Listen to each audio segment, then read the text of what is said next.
Vamos a abrir Apocalipsis capítulo 19, porque ahí ya estamos cerca del final del libro de esta revelación y tuvimos un estudio exhaustivo, hemos visto en detalles todas las 7 iglesias, estamos estudiando paso a paso a medida que van apareciendo las bienaventuranzas. Hoy vamos a ver 2 bienaventuranzas, por qué somos bendecidos y por qué somos bienaventurados al leer este libro del libro de Apocalipsis. Así que vamos a ver también 2 de ellas más, de las 7 que vamos a estudiar. Después dice la palabra de Dios en el capítulo 19 de Apocalipsis, dice: después de esto oí una gran voz de gran multitud en el cielo que decía: aleluya, salvación y honra y gloria y poder son del Señor Dios nuestro. Porque sus juicios son verdaderos y justos, pues ha juzgado a la gran ramera que ha corrompido a la tierra con su fornicación y ha vengado la sangre de sus siervos de la mano de ella. Dice el versículo 3, vamos a leerlo hasta el versículo 8. Otra vez dijeron: aleluya, y el humo de ella sube por los siglos de los siglos. Aleluya, y el humo de ella sube por los siglos de los siglos. ¿Qué estaba juzgando acá? El Señor juzgaba a la gran ramera y ese humo que había juzgado a ella, dice que también ese humo sube por los siglos de los siglos. Toda esa maldad, ¿se acuerdan la clase pasada que nosotros hablamos de cómo había sido juzgada? Y dice el verso 4, y los 24 ancianos y los 4 seres vivientes se postraron en tierra y adoraron a Dios que estaba sentado en el trono y decían: amén, aleluya. Y salió del trono una voz que decía: alabad a nuestro Dios todos sus siervos y los que temáis, así pequeños como grandes. Y oí como la voz de una gran multitud, como el estruendo de muchas aguas y como la voz de grandes truenos que decía: aleluya, porque el Señor nuestro Dios todopoderoso reina. Gocémonos y alegrémonos y démosles gloria, porque han llegado las bodas del Cordero y su esposa se ha preparado. Y a ella se le ha concedido que se vista de lino fino, limpio y resplandeciente, porque el lino fino son las acciones justas de los santos. Gloria sea al Señor, bendito sea el Rey. Y dice que lo que acabamos de leer es que un pueblo, una multitud, una gran multitud reunida, alaba al Señor, porque Dios ha juzgado al mundo y ha vengado a los que sufrieron de manos del mundo, a los que sufrieron de mano de la bestia, a los que habían sido martirizados, a los que por defender la fe de Jesucristo lo habían dado muerte. Bueno, el Señor ha vengado en este de la revelación del Apocalipsis, todas esas cosas, y Jesucristo vuelve a la tierra a reinar. Se está preparando todo, esa celebración en el cielo que estamos viendo es que el Señor se está preparando para reinar. Se le da la gloria, honra y poder absoluto. Y la multitud aquí reconoce que Él como Salvador, y además de que lo reconoce como Salvador, acorde a lo que dice salvación y honra, lo está reconociendo también como Rey Supremo, como lo máximo en autoridad, pero viéndolo, gozándose con Él, estando en la presencia de Él. Este es un momento clave de victoria. Incluso desde el trono mismo sale una voz que decía: alabad a nuestro Dios todos sus siervos. Ahí está la iglesia, ya está en el cielo también el pueblo de Israel, ya están todos los que fueron salvos durante la gran tribulación y la tribulación, todos los que decidieron seguir al Señor. Esta es una declaración poderosa, incluso nos dice la palabra de Dios en la lectura que tuvimos, que es de todas las edades, así pequeños como grandes. Era tan fuerte la adoración en ese momento en el cielo que se oía como grandes truenos, dice. Así que digo yo, aleluya, porque el Señor nuestro Dios todopoderoso reina. Y ese reinado oficialmente comienza el reino milenario, que le llaman las escrituras o que le llaman los estudiosos de la interpretación de la palabra de Dios, le llaman el reino milenario. Y vamos a estudiar en detalle hoy acerca del reino milenario, porque también decían, cuando los 24 ancianos estaban adorando a Dios también, porque el trono de Dios estaba resonando. Este fue un momento de gran adoración y exaltación al Rey, y dice que estos 24 ancianos también, que siempre acompañan en el trono de Dios ahí, dice que también se postraron en tierra y le adoraron. Porque estos 24 ancianos, siempre que los relata la Biblia, los relata sentados, pero este es un momento clave en la historia de toda la creación de Dios, y estos 24 ancianos se postran delante del Rey y le adoran. Cántico de victoria, coros celestiales, declaraciones gloriosas como truenos, dice la palabra de Dios. Y bueno, también lo hablamos la clase anterior, cómo el Señor había juzgado a la gran ramera, porque también relata el juicio de la gran ramera y que ese humo sube por los siglos de los siglos. Y habíamos hablado también en este de la clase pasada, en aquel momento habíamos hablado que ella había sido exterminada y había sido devorada también, y también había sido consumida por el fuego. Y las profecías que podemos citar ahora en este punto de la narración del libro de Apocalipsis, la vamos a encontrar en Zacarías capítulo 14. Para ver las profecías que siempre comparamos, porque estamos diciendo que la palabra de Dios está unida en el plan divino de Dios. Vamos a encontrar desde el Génesis al Apocalipsis el plan y el propósito de la creación de Dios para toda la humanidad, el propósito de su salvación y de entregarnos vida eterna a todos nosotros. Amén, todos los que creen en Él. Entonces la profecía la ubicamos en el libro de Zacarías, capítulo 14, y vamos a leer del 5b, o sea, vamos a leer la segunda parte del B, del 5, perdón, y vamos a seguir hasta el 9, porque relata esta profecía la segunda venida de Cristo.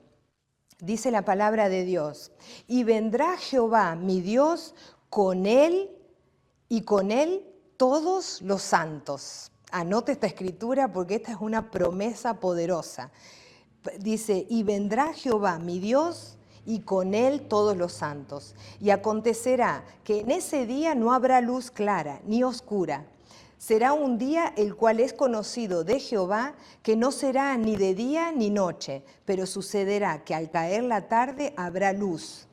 Acontecerá también en aquel día que saldrán de Jerusalén aguas vivas, la mitad de ellas hacia el mar oriental y la otra mitad hacia el mar occidental, en verano y en invierno. Y Jehová será rey sobre toda la tierra. En aquel día Jehová será uno y uno su nombre. Díganme si esta no es una escritura para gozarnos en esta promesa y adorar al Rey desde ahora, porque nosotros ya sabemos que Él reina en nuestros corazones, nosotros en nuestra vida espiritual sabemos que pertenecemos a un reino celestial, el reino espiritual. Ahora vivimos en esta tierra porque todavía no se ha manifestado esta promesa del reino milenario, pero ya sabemos que Él reina, ya sabemos que Él ha obtenido la victoria. Esto es algo que ya en nuestro corazón, que creemos claramente que Jesucristo reina hoy y para siempre. Pero este va a ser un momento clave, escatológicamente. El capítulo 19 y parte del 20 nos da acontecimientos que se suceden en el cielo durante el milenio.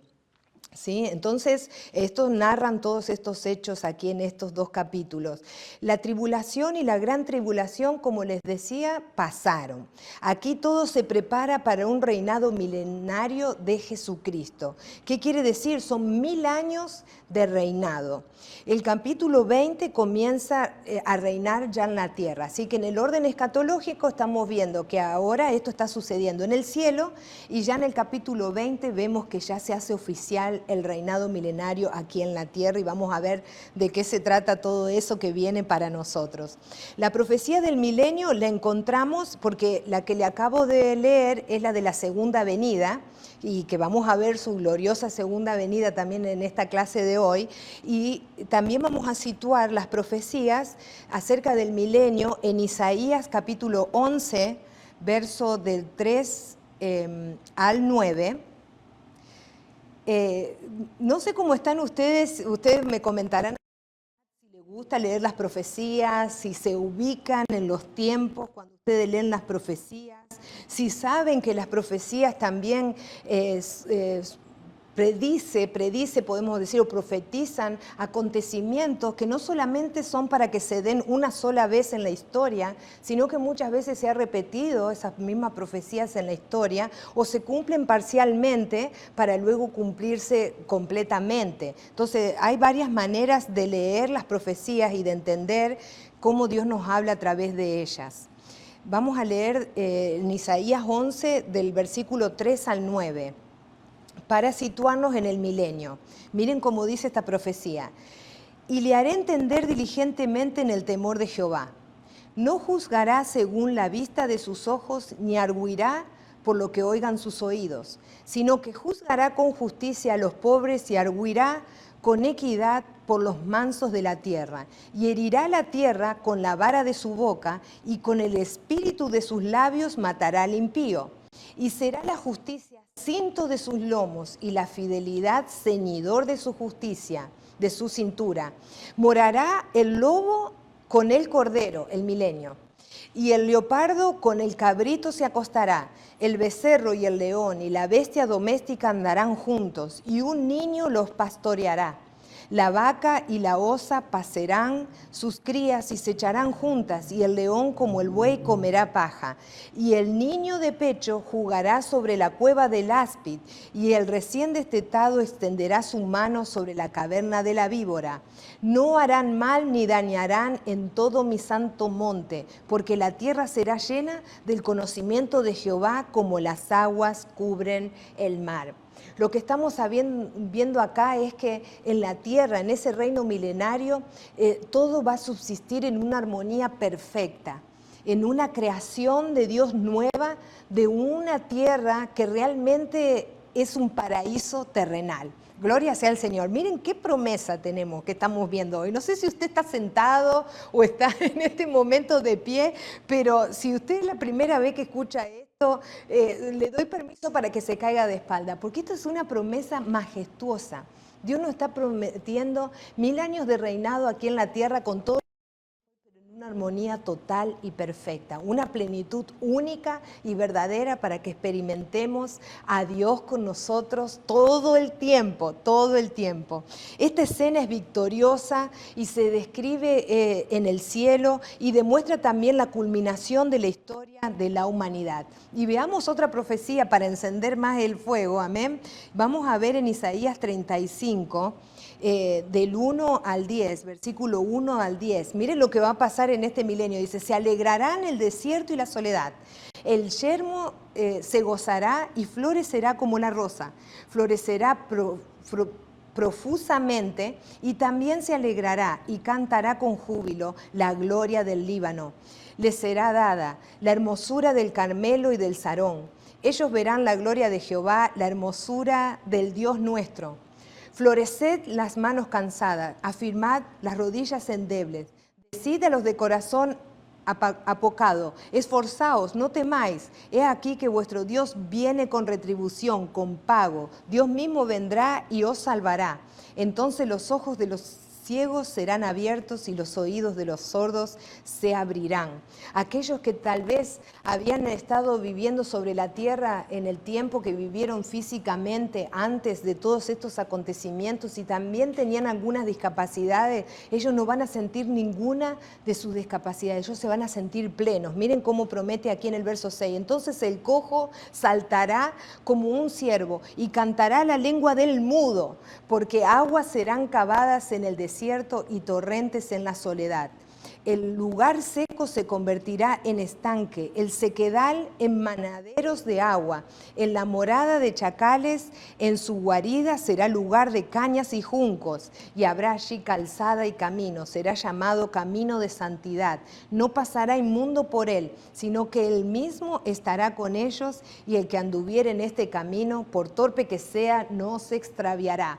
¿Ves que aquí, por ejemplo, de repente nosotros podemos caer en una tentación debido a que nos descuidamos espiritualmente o que dejamos la palabra de Dios o la oración? Podemos más fácilmente tropezar y caer en una tuvo una acción de pecado, pero aquí dice que ni hasta el más torpe dice que se extraviará. Estaremos bien centrados en lo que estamos disfrutando y vivenciando durante esos 1000 años. Será excepcional lo que viviremos. Dice que no habrá allí león ni fiera subirá por él, ni allí se hallará para que caminen los redimidos. Y los redimidos de Jehová volverán y vendrá nación con alegría, y gozo perpetuo será sobre sus cabezas, y tendrán gozo y alegría, y huirán la tristeza y el gemido.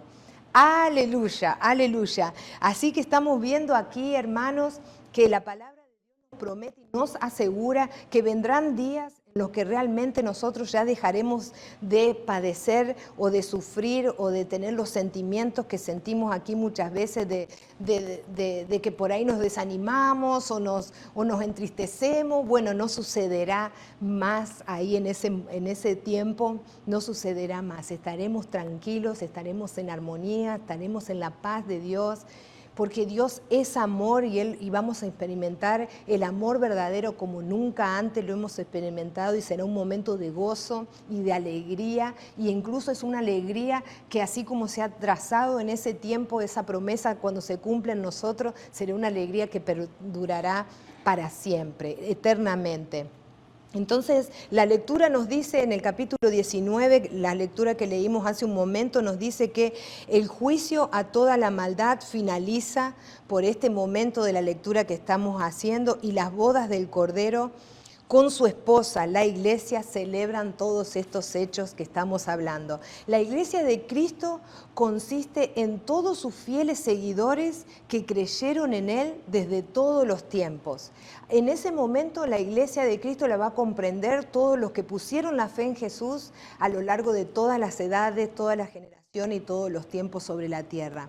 Su novia está preparada, dice la Escritura, y vestida de lino fino, lo que le representa las acciones justas de los santos. Y vamos a revisar en el Nuevo Testamento lo que dice la palabra de Dios en Efesios 2:10, porque este es un llamado a la iglesia de ahora también, que nos recuerda el libro de Efesios que somos, dice, porque somos hechura suya, creados en Cristo Jesús para buenas obras, las cuales Dios preparó de antemano para que anduviésemos en ellas. Amén.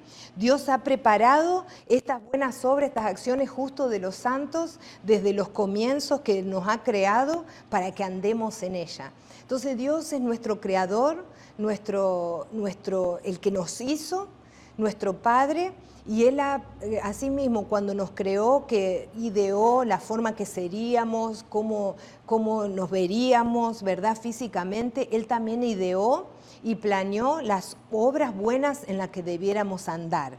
Y bueno, Él las preparó de antemano y quiere que andemos en ella. Entonces este es un recordatorio de que Dios tiene un plan maravilloso para que hagas buenas obras y estés enfocado en las cosas del reino del Dios viviente aquí en la tierra también. Vamos a avanzar, Apocalipsis 19, versículo 9 y al versículo 10. Vamos a leer 2 versículos más. Y el ángel me dijo, escribe, bienaventurados los que son llamados a la cena de las bodas del Cordero. Y me dijo, estas son palabras verdaderas de Dios. Yo me postré a sus pies para adorarle y él me dijo, porque aquí recordemos que Juan, el apóstol Juan, está hablando con el ángel.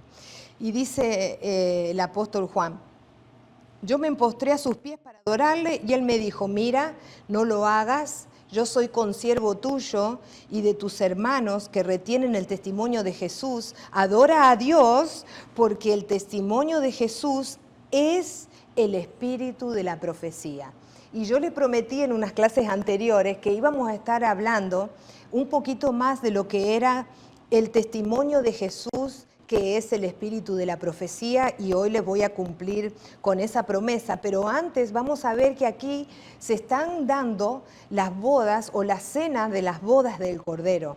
Y da una bienaventuranza que ya a lo largo del estudio, esta va a ser la número 4, da la bienaventuranza que dice que los que son llamados a las cenas de las bodas del Cordero son bienaventurados, son bendecidos. Aquí se dicen estas palabras verdaderas de Dios. Quiere decir que realmente cuando has sido invitado a las bodas del Cordero, cuando Cuando tú tienes esa invitación en la mano, cuando tú has creído que Jesús te ha rescatado, que ha pagado el precio por tus pecados, cuando tú has reconocido y puesto la fe en Él, que reconoces que Dios mismo vino a dar su vida por ti, para que tú tengas acceso al Dios Padre. Y ahí se te entrega una invitación a una boda. Y estas son las bodas del Cordero que habla la palabra de Dios y nos dice que somos bienaventurados por haber recibido y aceptado esa invitación. Eres verdaderamente bienaventurado y bendecido en gran manera el ser llamado a las cenas del Cordero del Señor. Y lo dijo una vez más el ángel aquí, le dijo que adora a Dios porque el testimonio de Jesús es el espíritu de la profecía.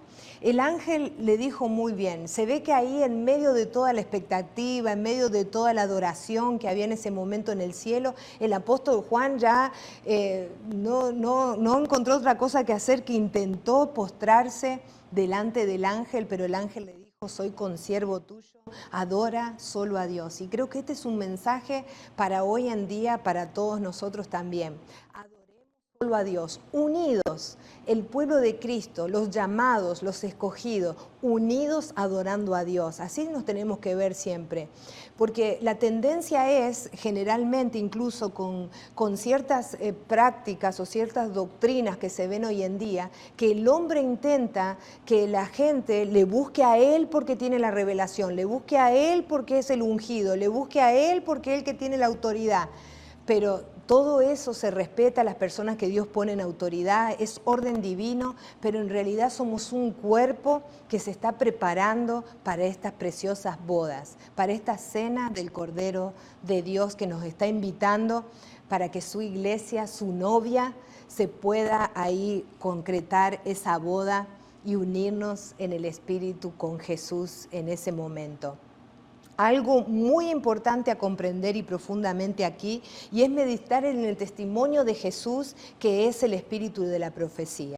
Porque podría cambiar realmente lo que vamos a hablar ahora, la manera en que tú piensas, la manera en que te acercas a Dios y la manera incluso de que tú le sirves al Señor. Por eso aquí la palabra nos está diciendo que estas son palabras verdaderas de Dios. Y es muy importante hacer énfasis en esto, porque primero tenemos que entender lo siguiente, que toda profecía está relacionada con Jesucristo. A lo largo de la palabra de Dios vamos a encontrar un sinnúmero de profecías, bueno, todas están relacionadas con la promesa de salvación, con el tiempo de reinado de Jesús, con el tiempo de la venida de Jesús.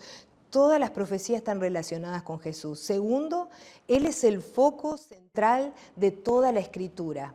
Tercero, es la revelación divina del plan de la salvación de Dios.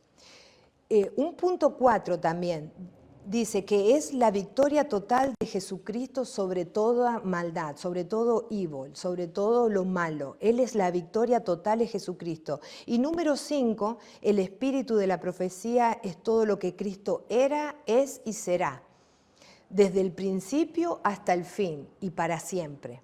Eso es lo que el espíritu de la profecía es. O sea que el espíritu de la profecía es algo que permanece constante, porque es un cumplimiento de la palabra de Dios dada a conocer. Entonces, en estos 4 puntos o 5 que le estaba hablando importante, vemos que el testimonio de Jesús marcó, selló, saldó e hizo nuevas todas las cosas como dicen las Escrituras. Y ahora, que por ejemplo ahora sea en este futuro evento, ahora es una cosa lo que estamos viviendo ahora, y ahora lo que estamos estudiando aquí en el libro de Apocalipsis capítulo 19 sabemos que es un futuro evento, pero ese evento que va a suceder acorde al Apocalipsis acá que hoy estudiamos es también un tiempo para exaltarlo ahora, porque sabemos que esa profecía o esa palabra de Dios se va a cumplir acorde a lo que Él dijo. Entonces es el momento de adorarlo en ese sentir hoy de lo que va a suceder, porque sabemos, como les digo, que se va a cumplir. Y el espíritu de la profecía sigue viva. ¿Por qué? Porque es el espíritu que todo cumplirá de la palabra de Dios que ya fue escrita y fue hablada por los profetas y fue hablada por los siervos del Señor y fue hablada por Dios mismo e inspirada por el Espíritu Santo a sus seguidores o escritores de la palabra de Dios. Entonces, la unidad del Espíritu en la revelación de la profecía de Jesús te conecta directamente con Él. Por eso, cuando vamos a las Escrituras, busquemos el espíritu de la profecía de las Escrituras, porque nos está hablando del testimonio de Cristo, nos está hablando de Jesús. Y aunque para muchos sois esto que digo, lo de las profecías en su palabra, está sellado. ¿Por qué está sellado para muchos? ¿Por qué muchas personas leen la palabra de Dios y no la pueden divisar ese testimonio? No los pueden comprender, aunque se las lean, no las pueden entender. ¿Por qué? Porque es necesario acercarse a Jesús para conocer quién es Él.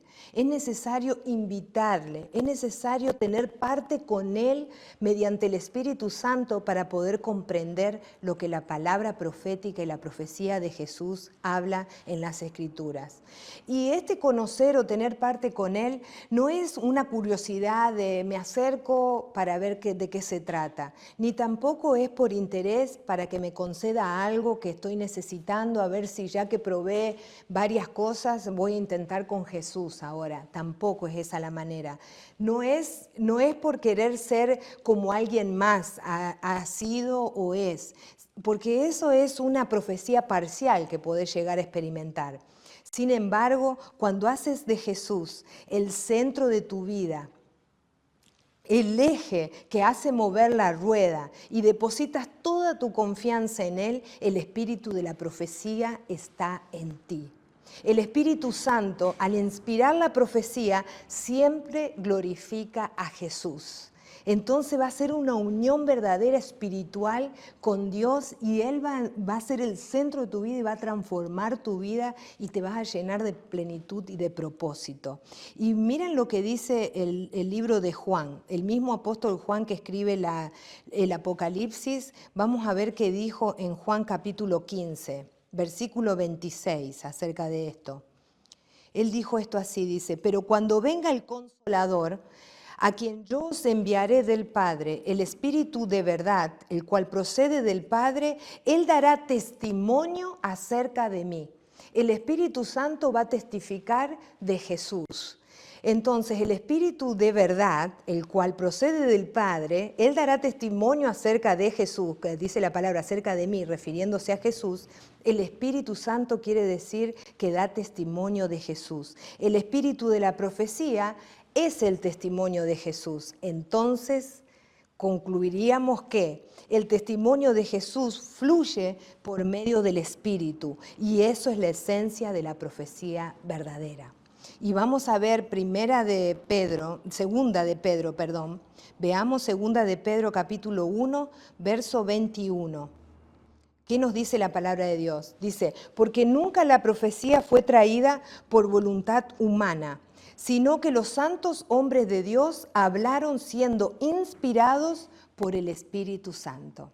¿Quién revela el testimonio? ¿Quién revela la profecía? Es el Espíritu Santo de Dios. Esto afirma que toda profecía verdadera viene del Espíritu. Amén. Amén. Entonces, esto confirma que el Espíritu Santo, la persona de Jesucristo, es el origen del espíritu de la profecía y que éste manifiesta a Cristo. Por eso, para comprender las profecías, para comprender los tiempos, el reloj profético, para comprender cuán tan cerca estamos de la venida, de la segunda venida que estamos estudiando hoy de Jesús, es necesario estar conectado con el Espíritu Santo, con la misma esencia de Jesús en nosotros y darle morada, preparar tu templo para que Él habite y habite glorificando y manifestando la gloria de Jesucristo a través de ti, de tu templo. El resumen de esta revelación, y pensemos esto en nuestra mente, depositémoslo en nuestro corazón. Recordemos, para resumir también a nivel historia de la iglesia, ¿cómo fue la venida del Espíritu Santo el día de Pentecostés? ¿Qué sucedió? Despertó la profecía. Se habla el testimonio de Jesús. Se predicó lo que hizo Jesucristo a todo el mundo. El espíritu de la profecía testifica y glorifica a Jesús. Entonces yo te digo esto. Por tanto, el espíritu de la profecía del que habla el Apocalipsis es el mismo Espíritu Santo testificando de Jesús en todo tiempo. El Espíritu Santo testifica de Jesús, anuncia, declara, profetiza, recuerda las promesas y promete una consolación eterna. ¿Qué estás esperando para hablar de Jesús? Amén. ¿Qué está esperando usted para hablar de Jesús?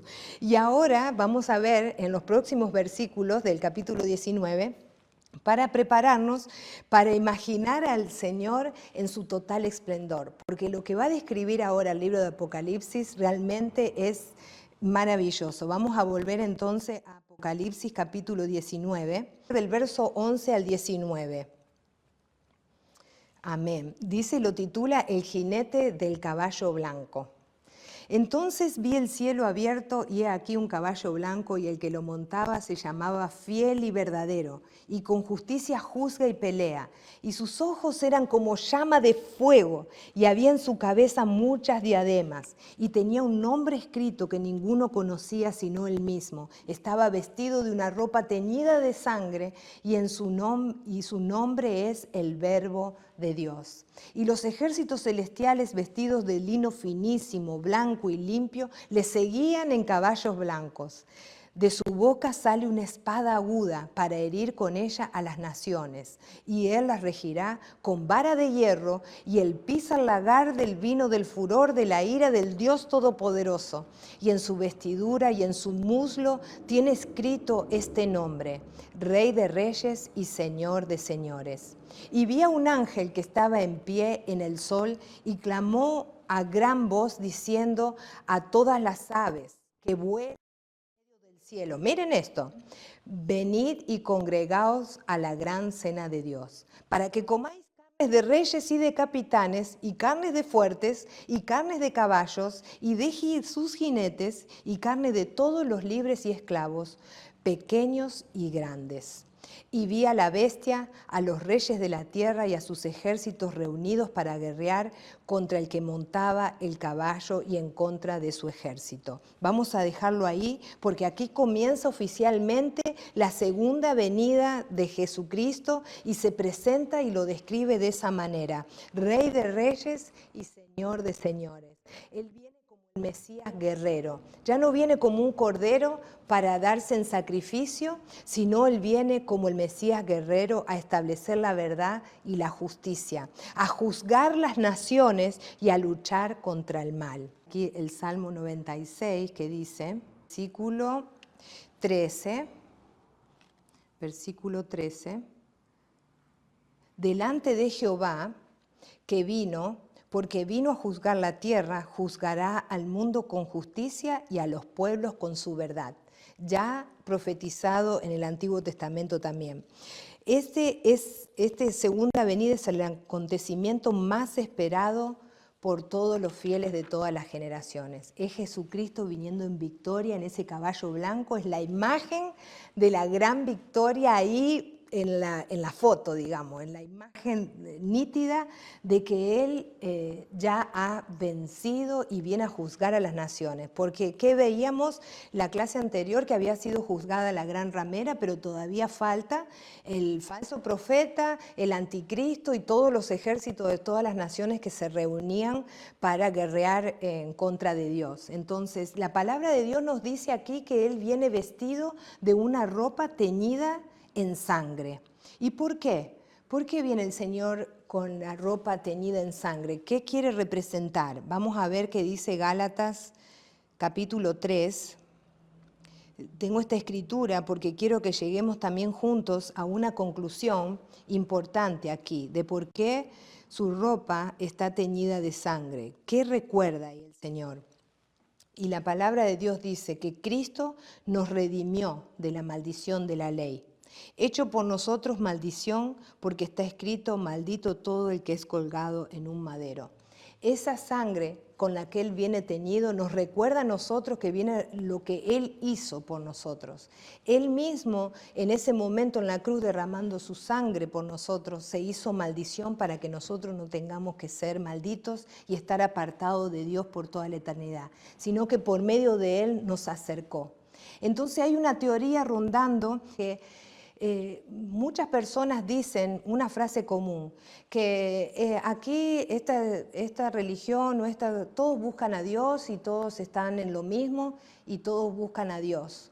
Pero la palabra de Dios nos insta una y otra vez que el camino, la verdad y la vida es Jesucristo. Y el único que se rindió y entregó su vida para que nosotros no seamos maldición y seamos bendecidos y bienaventurados por estar en las bodas del Cordero, fue Jesucristo, el unigénito Hijo de Dios. Él es el camino para realmente tener vida eterna. De otra manera no puedes acceder a Dios. Amén. Entonces se puso Él esas ropas y se vistió de teñido de sangre para representar ese pecado que pagó por nosotros en la cruz. Y también por esa sangre nosotros fuimos limpios. Y Él castigará en esa imagen, digamos, de Él, de cómo se presenta en ese caballo blanco, con una espada en su boca, como llamas de fuego sus ojos, Él se presenta para castigar a las naciones malvadas. Y además nos dice la palabra de Dios que regirá con la vara de hierro. Y esto también está en una profecía en el libro de Salmos. En los Salmos también está la profecía que dice así, Salmo 2:9. Espero que estén anotando todas las escrituras, teniendo su anotador ahí. Dice que los quebrantará con vara de hierro, como vasija de alfarero usará. Miren lo que viene a hacer el Señor ahí con esa presencia a la tierra, a todos esos ejércitos reunidos. El Señor viene cabalgando y además lo acompaña un ejército celestial, lo sigue. Nombre fiel y verdadero, Rey de Reyes, Señor de Señores, ha trascendido toda descripción posible. ¿Por qué da todos esos nombres? El Verbo de Dios da todos esos nombres porque Él trascendió toda su magnificencia, es tan exponente que no puede abarcarse en un solo nombre. La sola presencia de Él, la venida de esa en victoria, no se puede definir con un solo nombre de nuestro Señor. El que juzga y pelea viene como Rey guerrero. Él merece toda adoración, obediencia y entrega. Él es Dios justo, verdadero y fiel. ¿Qué más quería usted pedir? Amén. ¿Qué más quisiera usted pedir? Bueno, el Señor es el todo. El Señor es todo lo que nosotros podríamos pedir o anhelar. Sostiene todo, sujeta todo bajo sus pies, como dice aquí, que regirá con la vara de hierro y pisará el lagar, dice, del vino de la ira de Dios. Tiene autoridad dada por el Padre Celestial sobre todo. Él es poderoso Rey y viene a reinar por 1000 años. El tan ansiado Rey justo, la añorada paz, la armonía perfecta y la presencia de su magnificencia por siempre en la eternidad con Dios. ¿Ha tenido un sueño usted alguna vez? ¿Ha tenido un deseo alguna vez? Bueno, mire, viene, eso viene, amén.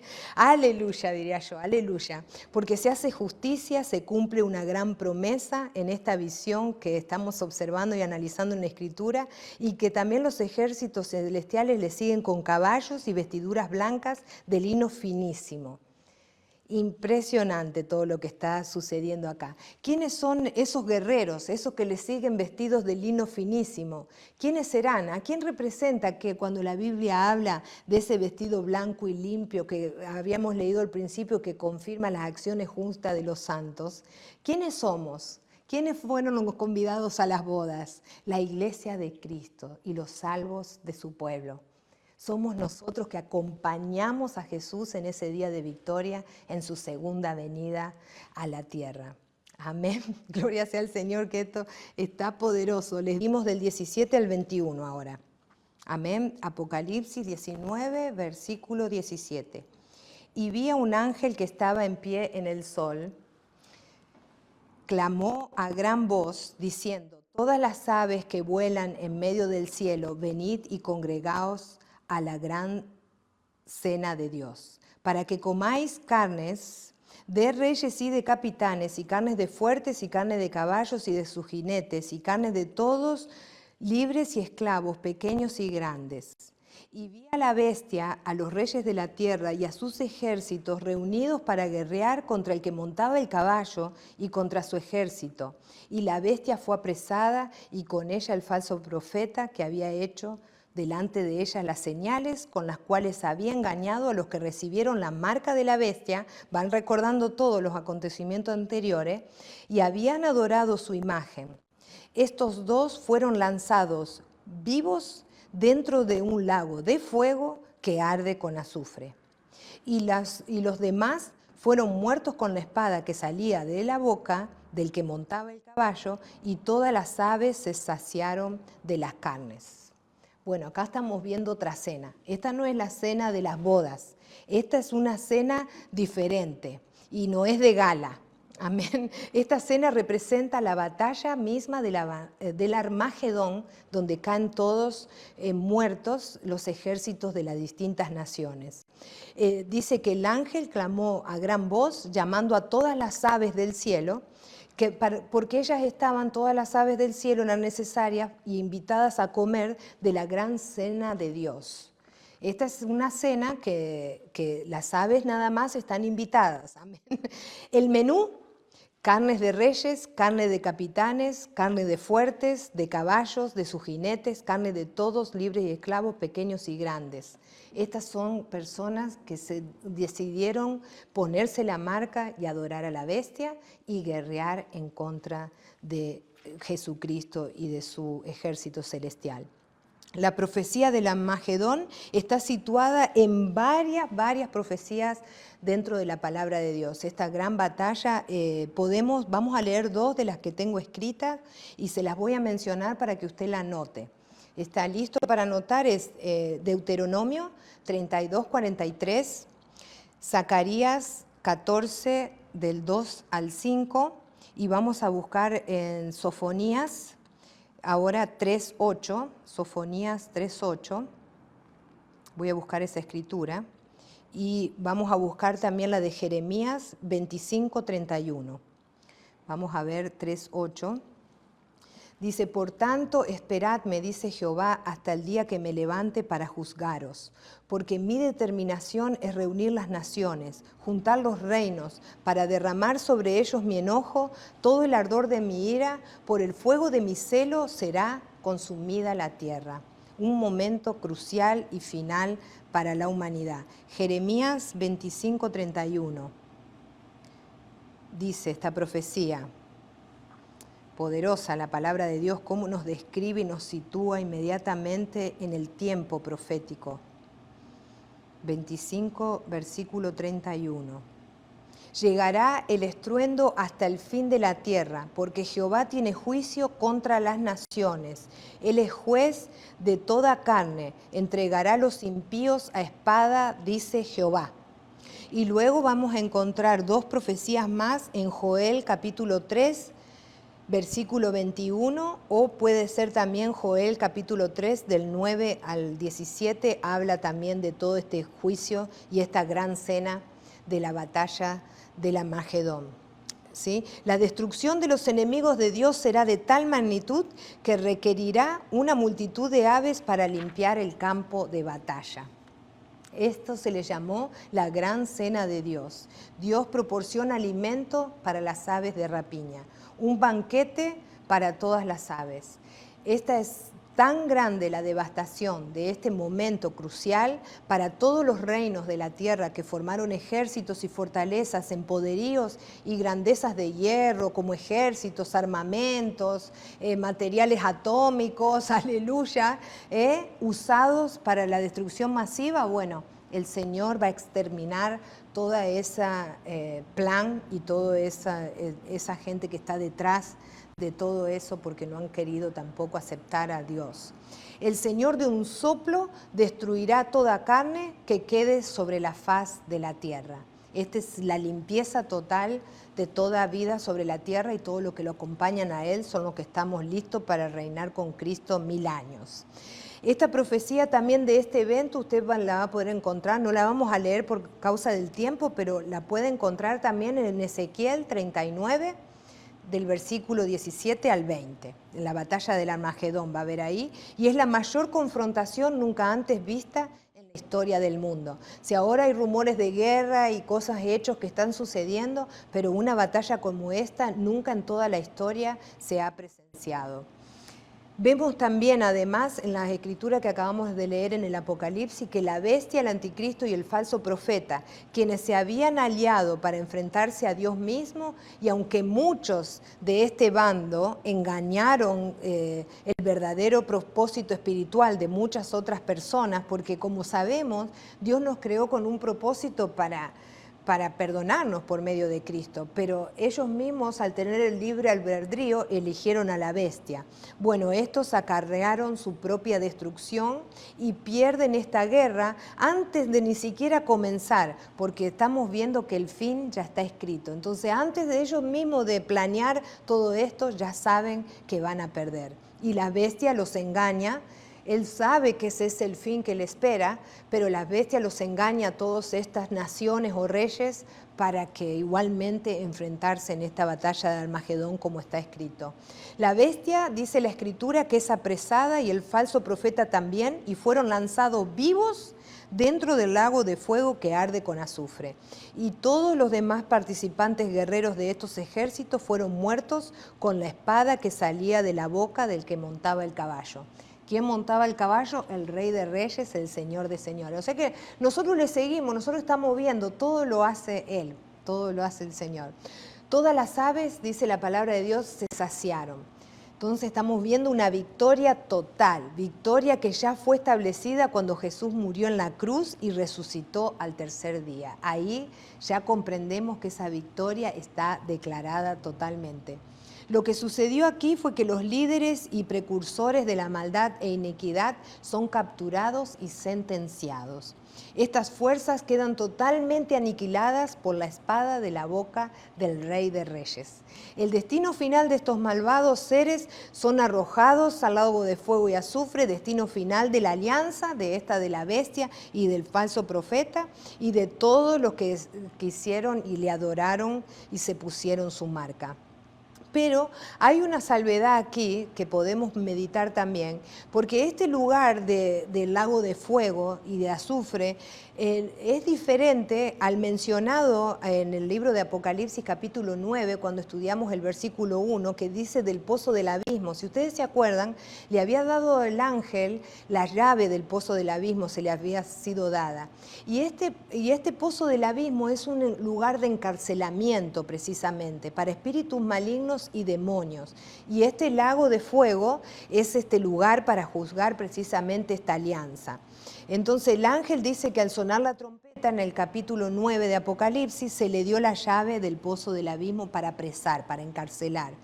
Y el lago de fuego y azufre es un lugar de muerte, es el lugar para Satanás, que Jehová lo reprenda en este momento también, y su lugar final de Satanás de muerte y su propia tumba. Ese es el lugar, su destino final. En este mismo lugar también serán arrojados los nombres de los que no se hayan escritos en el libro de la vida. Esto lo vamos a ver ahora cuando empezamos ahora con el capítulo 20. Apocalipsis 20 vamos a leer del 1 al 10. Los 1000 años, dice, vi a un ángel que descendía del cielo con la llave del abismo y una gran cadena en la mano, y prendió al dragón, la serpiente antigua, que es el diablo y Satanás, y lo ató por 1000 años, y lo arrojó al abismo y lo encerró. Ven que el pozo del abismo es un lugar de encarcelamiento, como le decíamos recién. Y puso su sello sobre él para que no engañase más a las naciones hasta que fuesen cumplidos 1000 años, y después de esto debe ser desatado por un poco de tiempo. Y vi tronos y se sentaron sobre ellos los que recibieron facultad de juzgar, y vi las almas de los decapitados por causa del testimonio de Jesús y por la palabra de Dios, los que no habían adorado a la bestia ni a su imagen, y que no recibieron la marca en sus frentes ni en sus manos, y vivieron y reinaron con Cristo 1000 años. Pero los otros muertos no volvieron a vivir hasta que se cumplieron 1000 años. Esta es la primera resurrección. Ahora vamos a explicar bien en detalle. Y viene la otra bienaventuranza. Bienaventurado y santo el que tiene parte en la primera resurrección. La segunda muerte no tiene potestad sobre estos, sino que serán sacerdotes de Dios y de Cristo y reinarán con él 1000 años. Cuando los 1000 años se cumplan, Satanás será suelto de su prisión y saldrá a engañar a las naciones que están en los 4 ángulos de la tierra, a Gog y a Magog, a fin de reunirlos para la batalla, el número de los cuales es como la arena del mar. Y subieron sobre la anchura de la tierra y rodearon el campamento de los santos y la ciudad amada, y de Dios descendió fuego del cielo y los consumió. Y el diablo que los engañaba fue lanzado al lago de fuego y azufre, donde estaba la bestia y el falso profeta, y serán atormentados día y noche por los siglos de los siglos. Entonces aquí hay un plan también de juicio de parte de Dios que nos está relatando el capítulo 20 del libro de Apocalipsis. Y ya está hablando y situándonos en acontecimientos aquí sobre la tierra del reinado mesiánico o el milenio. Y el dragón, el diablo y la serpiente, que serían Satanás, son atados por 1000 años. En este lugar del pozo del abismo son apresados o atados por 1000 años. Esto quiere decir que hay una suspensión temporal de su influencia. Por eso sobre la tierra va a haber una total armonía durante esos 1000 años y todo lo demás, porque estos que acusaban, que estaban molestando, son apresados. Durante los 1000 años habrá paz, seguridad, prosperidad y justicia en la tierra. La naturaleza será restaurada a su orden, perfección y bellezas originales. Y también tenemos una profecía de este hecho en Isaías, capítulo 51, versículo 3. Ciertamente consolará Jehová a Sión, consolará todas sus soledades y cambiará su desierto en paraíso y su soledad en huerto de Jehová. Se hallará en ella alegría y gozo, alabanza y voces de canto. Aleluya. El pueblo gobernado por Cristo serán los fieles de la tribulación, y los que nazcan durante el milenio, también habrá nacimiento durante el milenio, los santos del Antiguo Testamento, la iglesia y los mártires de la tribulación. Nadie que no sea salvo entrará en ese reino milenario o en ese lugar donde Él está reinando y estableciendo su reinado. Acerca del milenio, aquí que es lo que vamos a estudiar un poquito más en detalle, porque hay 3 teorías fuertes diferentes acerca del milenio. Y usted, al observarla ahora, yo le voy a decir por la cual me inclino más, pero usted puede meditar ya más personalmente luego cuál más le hace sentido a usted. La número 1 dice que es la postmilenialismo. Y estos son 1000 años literales de paz en la tierra, que la iglesia acompañará y conducirá con Jesús, gobernará, reinará, ¿verdad?, con Jesús. Y esta teoría dice que luego de 1000 años Satanás será desatado, Cristo le vencerá y reinará para siempre. Pero esta teoría dice también que la segunda venida de Cristo ocurrirá después de los 1000 años. Entonces ahí es donde hace una diferencia que puede también tener sentido porque menciona la guerra de Gog y Magog, y nosotros estamos en el estudio estableciendo la batalla del Armagedón, que ya sucede con el lanzamiento al lago de fuego y azufre del falso profeta y el anticristo. La teoría número 2 se llama la premilenialismo, y ve a los 1000 años literal, pero asegura que la segunda venida de Cristo inicia este periodo de 1000 años, y también dice que este reinado ocurrirá antes de la remoción final de Satanás. Y es donde yo me sitúo más, y para mí tiene más sentido, porque la palabra de Dios recién me está diciendo que también está atado en este lago de fuego, y que va a terminar está atado, en el pozo del abismo, y va a terminar siendo lanzado al lago de fuego. Entonces, la de la remoción final de Satanás a mí me hace más sentido, acorde a las Escrituras, pero son interpretaciones. La número 3 es el amilenialismo, que se entiende los 1000 años como un periodo simbólico de tiempo, como que no es exactamente 1000 años, sino que es un tiempo espiritual entre la ascensión, después de su resurrección, cuando Él asciende a los cielos, y su retorno, su segunda venida. Supuestamente, ahorita, en este momento, estaríamos nosotros en esta teoría del amilenialismo, viviendo esos 1000 años simbólicos. Este milenio es el reino de Cristo en el corazón de los creyentes y su iglesia lo interpreta así, y este periodo también se le dice la era de la iglesia. Y también dice esta teoría que este periodo terminará en la segunda venida de Cristo, cuando aprese o cuando lance al lago de fuego a estos enemigos.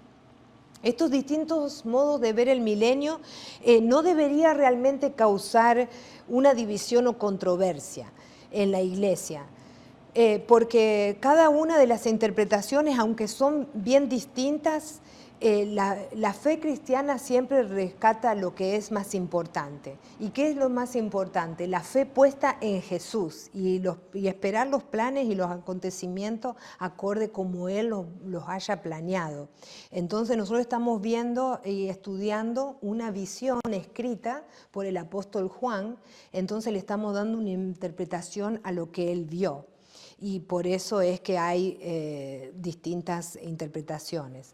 Eso aún no ha ocurrido, lo del milenio, lo de los 1000 años, aún, si decimos que aún no ha ocurrido o si lo estamos viendo como que está ocurriendo ahora, lo más importante es que Jesucristo unirá a todos los creyentes y no debemos dejar que este tipo de teorías nos dividan, sino que al contrario, saber que puede haber distintas interpretaciones y que ahí en ese momento veremos realmente cuál es el acontecimiento verdadero. Y veamos la bienaventuranza número 5, que también nos dice la lectura en el Apocalipsis 26, dice: bienaventurado y santo el que tiene parte en la primera resurrección, y la segunda muerte no tiene potestad sobre estos, sino que serán sacerdotes de Dios y de Cristo y reinarán con Él 1000 años. Aquí nos promete que estamos reinando 100% con Jesucristo 1000 años, las personas que decidimos aceptar a Jesús.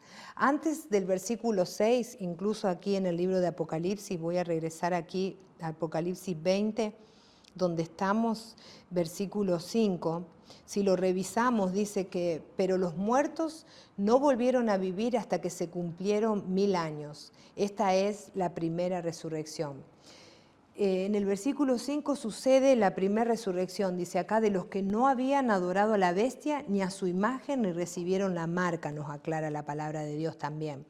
Entonces estos son del tiempo de la tribulación que decidieron seguir a Cristo y que todavía ellos no se habían presentado, podemos decir, ante un tribunal, porque la iglesia apenas es arrebatada, se presenta ante el tribunal de Cristo. Pero aquí están viendo que ellos están reinando con Cristo 1000 años también. Y en el versículo 6, y son bienaventurados por eso, y en el versículo 6 nos insta que luego de 1000 años resucitarán los que murieron sin Cristo y rechazando al Señor. Esto nos habla acerca de la segunda resurrección cuando nos habla ahí. Habrá una resurrección de los malvados al final del milenio. ¿Por qué? Porque ellos también tienen que ser juzgados debido a qué se va a hacer con su alma. Y la bienaventuranza número 5 es para los santos que tienen parte en la primera resurrección, aquellos que no quisieron ponerse la marca de la bestia, los mártires, digamos, del tiempo de la tribulación. Cuando estos 1000 años se cumplan, Satanás será suelto para engañar a los que se rebelen al gobierno de Cristo. Entonces engañará de tal manera cuando Él es soltado, sabemos que Él es un espíritu engañador, un espíritu de destrucción, mentiroso. Entonces también va a intentar engañar a los que estén bajo el gobierno de esos 1000 años de Cristo. Entonces, cuidado, recuerde esto en el espíritu, atesórelo ahora que lo está escuchando, porque esto que está escuchando en el espíritu, usted le puede servir para recordar de no dejarse engañar también. Una vez que ya estamos ahí en la gloria, no dejarse engañar por este enemigo de ninguna manera. Y viene después de los 1000 años, que se cumplen esos 1000 años sobre la tierra, viene esta famosa guerra de Gog y Magog, y es cuando se reúne un gran número de rebeldes de todos los extremos de la tierra, que rodeará a los santos y a la ciudad amada. Pero Dios hará descender fuego del cielo y los consumirá. Y he aquí el diablo será arrojado al lago de fuego por los siglos de los siglos, dice el Apocalipsis, hace un momentito que lo leímos en el versículo 10. En el versículo 10 lo vemos ahí a esa profecía. Y usted puede visitar el capítulo 38 y 39 del libro de Ezequiel para ver un poquito más profundo también la guerra de Gog y de Magog. Ahora leamos del versículo 11 al 15. Y dice, y vi un gran trono blanco, y al que estaba sentado en él, de delante del cual huyeron la tierra y el cielo, y ningún lugar se encontró para ellos. O sea que aquí hay almas presentándose delante del trono blanco, y huye el cielo y la tierra. No hay lugar ni en el cielo ni en la tierra para estos. ¿Por qué? ¿Por qué? Y vi a los muertos grandes y pequeños de pie ante Dios, y los libros fueron abiertos. Y otro libro fue abierto, el cual es el libro de la vida, y fueron juzgados los muertos por las cosas que estaban escritas en los libros según sus obras. Y el mar entregó los muertos que había en él, y la muerte y el Hades entregaron los muertos que había en ellos, y fueron juzgados cada uno según sus obras. Y la muerte y el Hades fueron lanzados al lago de fuego. Esta es la segunda muerte, y el que no se halló escrito en el libro de la vida fue lanzado al lago de fuego. O sea que estas personas que no se encontraron escrito su nombre en el libro de la vida, también tienen el mismo destino del falso profeta, de Satanás, e igual manera.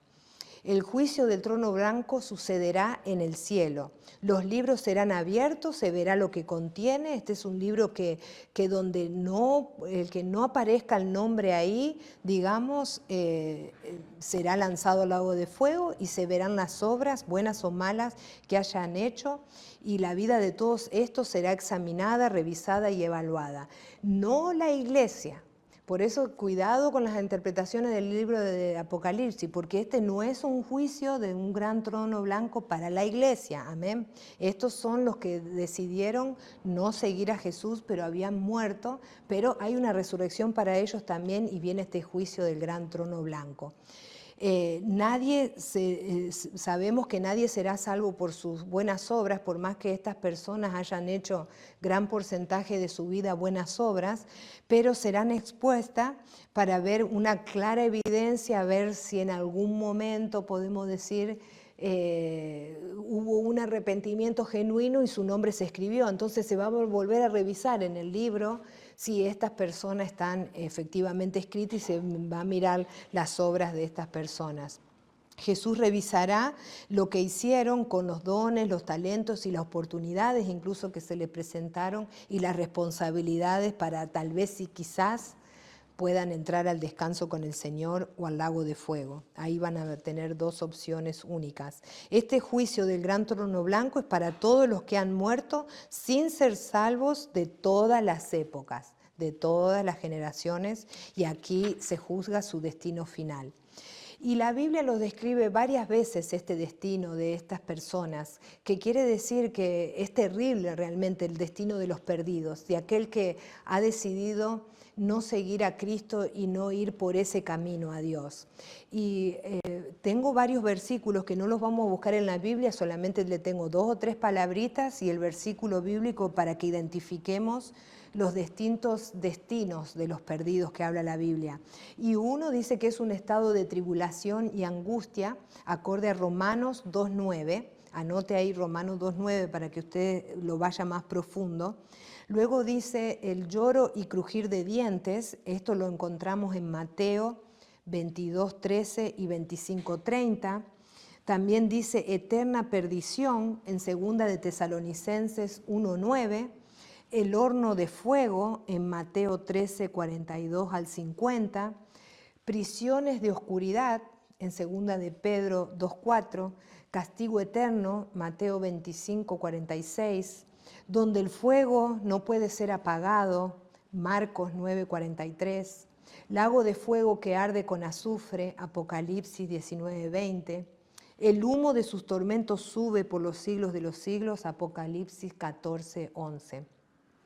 La muerte y el Hades fueron lanzados también al lago de fuego. Esta es la segunda muerte.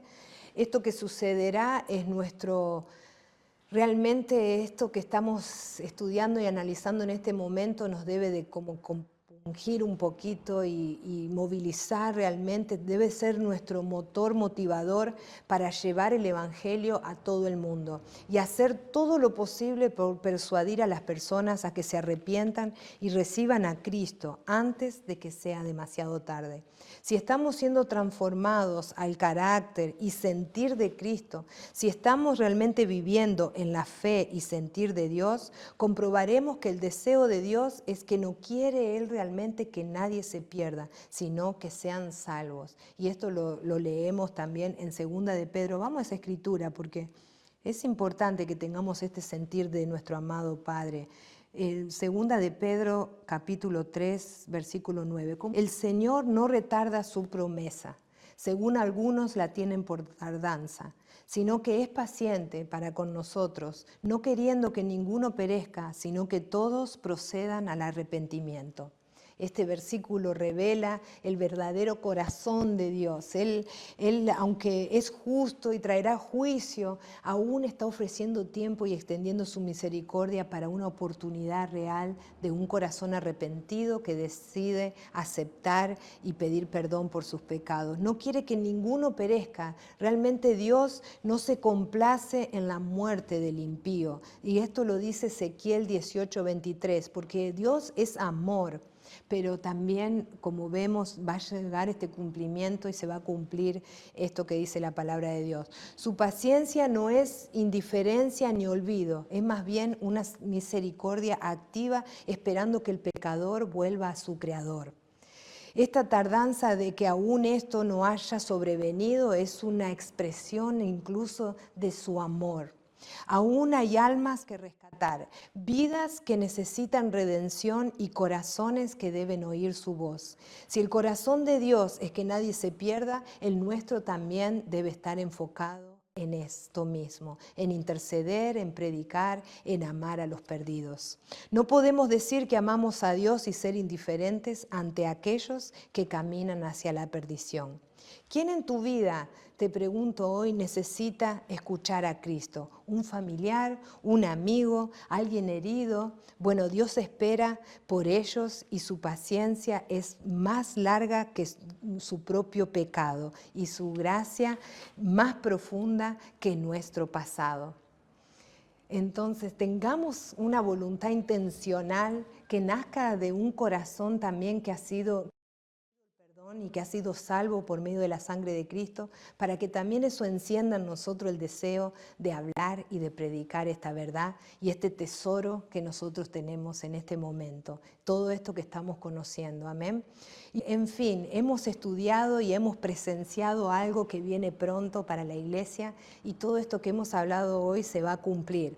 Entonces, es en Él, sí, ven Señor Jesús, ven pronto, amén. Para nosotros es eso, pero no dejemos de predicar, no dejemos de interceder, no dejemos de hablar de Jesús porque Él trae sanidad y vida eterna para todos los que le reconocen como su Señor y Salvador.